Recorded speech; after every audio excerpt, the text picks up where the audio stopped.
Hello YouTube and welcome back to another edition of 3 Wide. This week the Monster Energy NASCAR Cup Series is at Sonoma Raceway for the Toyota Save Mart 350. Overall I think an okay race where strategy really kept you interested when the leader would just run away. There were decent passes throughout the field and battles going on, and there was a plethora of people who had problems to watch throughout the day. Now on to my 3 takeaways from the Toyota Save Mart 350. Number 1. Dinger's Day goes up in smoke.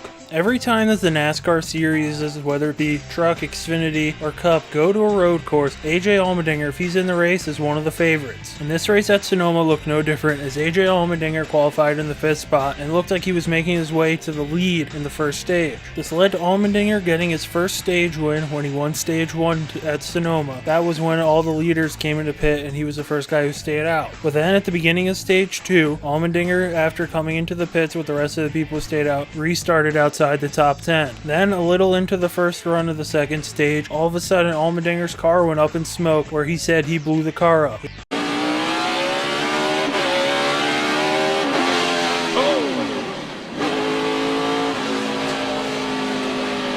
Well, we call that the money shift. You're trying to go from second to third and you get first and set.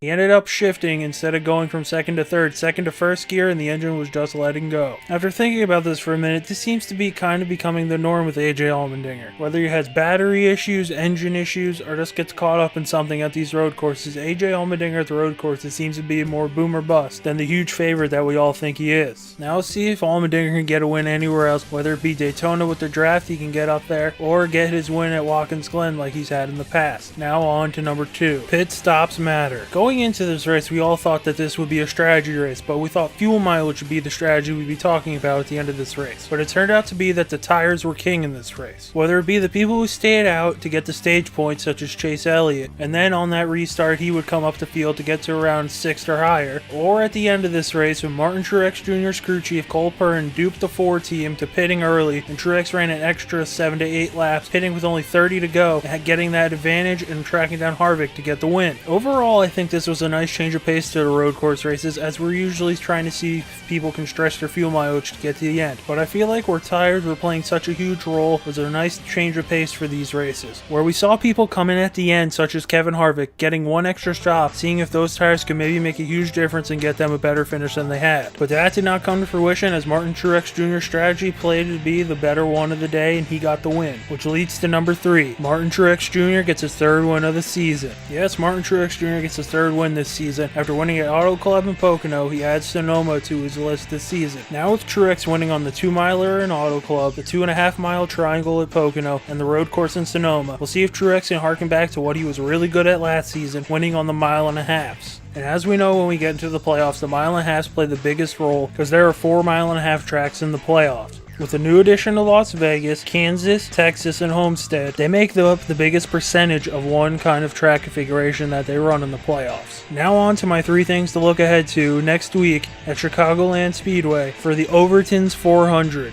Number 1, which one of the front 4 will lead? As we go into Chicago, it seems like there are clear 4 favorites in this championship hunt. The clear front 3 of Kevin Harvick, Martin Truex Jr., and Kyle Busch, and the 4th in terms of wins, which is Clint Bowyer, which you can argue really isn't the 4th guy, because he's won some weird-ass races, winning a snow-delayed Martinsville race, and winning a rain-shortened Michigan race. Bowyer, to me, right now is the 4th guy, but I could see pretty much anyone else that's coming to take that spot just getting hot at the right time. So now heading into Chicago, which one of them can take the reins and pull ahead further in this championship hunt. Number 2, what kind of track will we get? With this race in Chicago being moved up into the heat of July instead of in its September spot that it's normally in, being one of the playoff races, I wonder how the weather will play and affect this track and maybe make this race completely different than something we're used to. With the current forecast in Joliet, Illinois to be in the 90s for all 4 days potentially with racing, a Friday, Saturday, Sunday, with Sunday having a chance of rain, which could push us to Monday, where it's going to be 95 degrees on Monday. I think these cars will be slipping around, and you'll see people trying different lines to get their cars to work. Now on to number 3, a new broadcast team as NBC takes the reins. As we say goodbye to Mike Joy and say hello to Rick Allen, goodbye to Darrell Waltrip, and saying hello to Steve Letarte, and saying goodbye to Jeff Gordon, saying hello to Dale Jr., who will be in the booth for NBC this season. I feel like this change to NBC comes at a really good time. There's only finally enough grid rocks and race trans that we can see before we start getting annoyed with it. And the one thing that I've liked more with NBC than I have with Fox is that NBC seems to want to take chances. As we remember at Watkins Glen last year, they had all different announcers at each point of the track, and I'd like to see that make a return and maybe try out some other tracks, maybe even some ovals. So that'll do it for 3 Wide this week. Leave your thoughts in the comment section below, and thanks for watching.